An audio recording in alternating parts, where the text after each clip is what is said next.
So, Def Jam.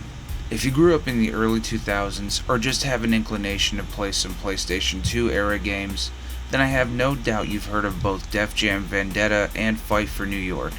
These games were basically part of a generation, still enjoyed by some to this very day, with the posing question, why haven't they done the remake?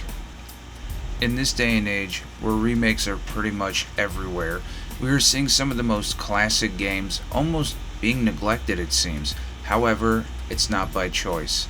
For example, Need for Speed has the Underground series and the Most Wanted series, and people want those games redone.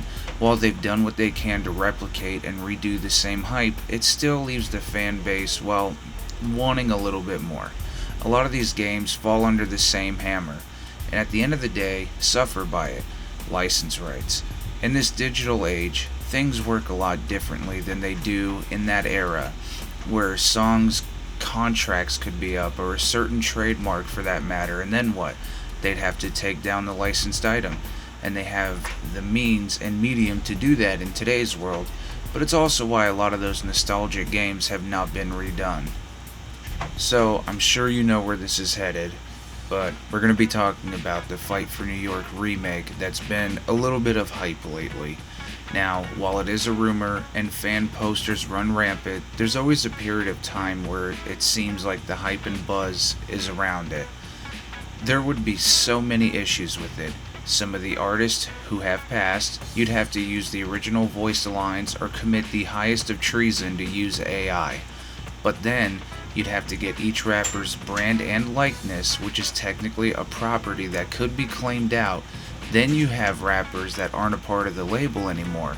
So how would you go about it? Would you ignore them completely, or pay out the extra money, not just for their likeness, but also for their tracks? Granted, the label owns the tracks, but some artists, they buy out their tracks too. And it's not just a few. Fight for New York alone has almost 50 tracks that are licensed, while Vendetta has 21. You'd also have to consider the clothing brands and style. While the 2000s had its own style, things change and so do brands, and some went defunct. So how could that be done? You'd have to get the rights for that too, and then that would be extra tricky. And then for the remake, if you only leaned into a newer style, the older players would not be happy. If you had just the old school style, you'd be lumped into, you could have added more.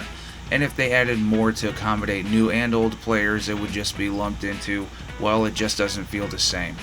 So with that being said, there are so many different variables to consider that it almost just feels like a pipe dream. If anything, something like Shaolin Vs Wutang should be done, where the likeness is somewhat rendered without the name or brand involved, and could kind of dance around it and make it a spiritual successor.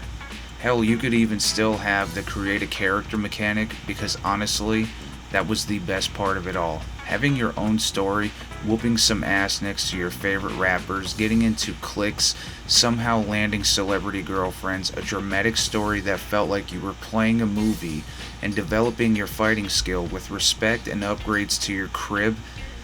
It was just amazing. It was definitely a sign of the times.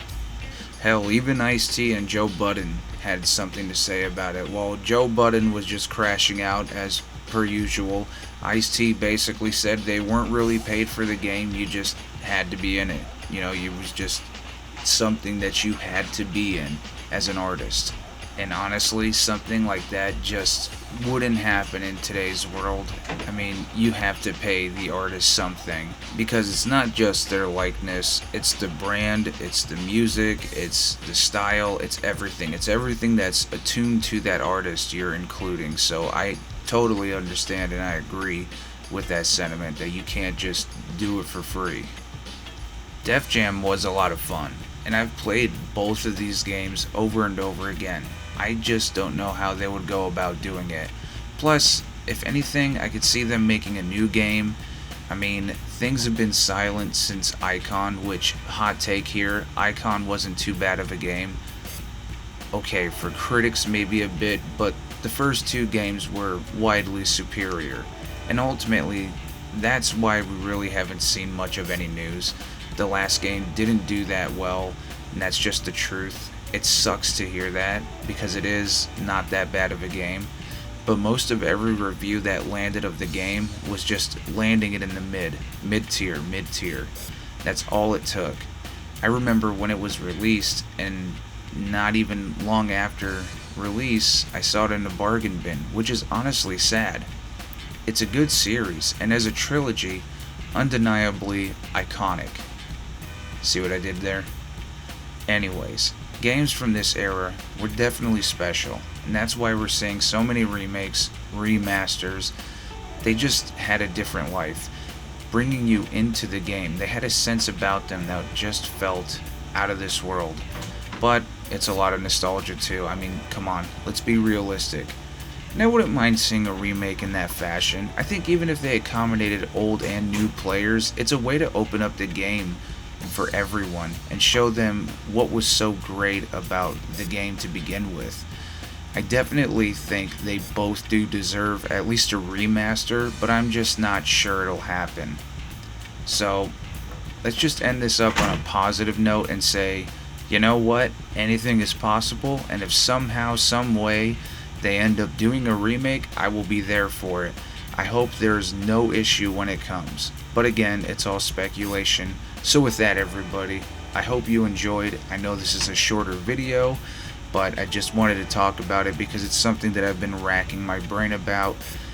Thank you all for watching. I appreciate you all, and 1K gang, let's go.